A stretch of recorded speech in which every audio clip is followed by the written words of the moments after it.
Herkese merhaba arkadaşlar. Uzak Şehir'in heyecanla beklenen 37. bölümünden ilk görüntüler geldi. Öyle bir fragman yayınlandı ki yine herkes tüm haftanı sabırsızlıkla bekleyecek.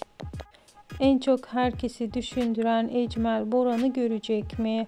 Aldığımız spoiler bilgilere göre Ecmel Boran'ı görecek.